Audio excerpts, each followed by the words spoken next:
A special thank you to each of our subscribers who make this channel possible. Here's today's story.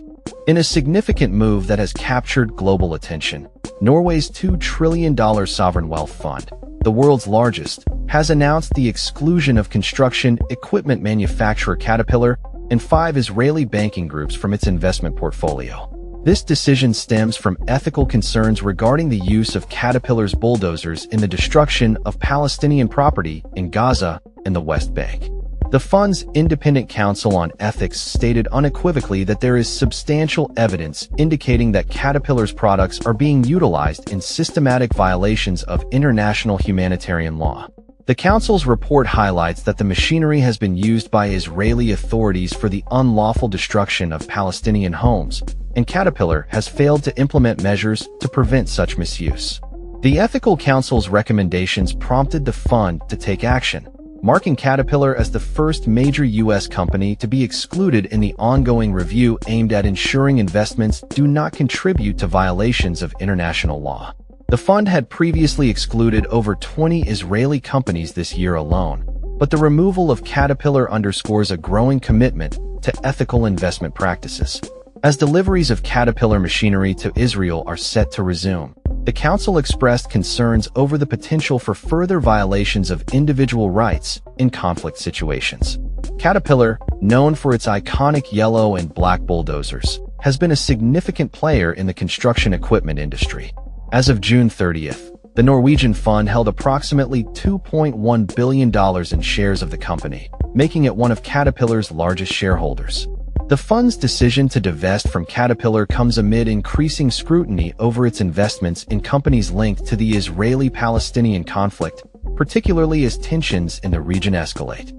Alongside Caterpillar, the fund has also excluded 5 Israeli banks: First International Bank of Israel, Bank Leumi Israel, Mizrahi Tefahat Bank, Fibi Holdings, and Bank Hapolim. These banks have been implicated in financing construction activities that support the maintenance of Israeli settlements, deemed illegal under international law. The fund's board stated that the exclusion of these banks arises from an unacceptable risk of contributing to serious violations of individual rights amid ongoing conflict. The total value of the divestments from these entities approaches $3 billion, reflecting the fund's commitment to ethical investment strategies. This decision follows a ruling by the United Nations top court in the previous year, which deemed Israeli settlements in occupied territories illegal. Although Israel has rejected this ruling, the Norwegian Wealth Fund is adhering to its ethical guidelines, which are informed by recommendations from an external ethics council established by Norway's Ministry of Finance. The move to divest has sparked a wave of political and public discourse in Norway, particularly as the nation approaches elections.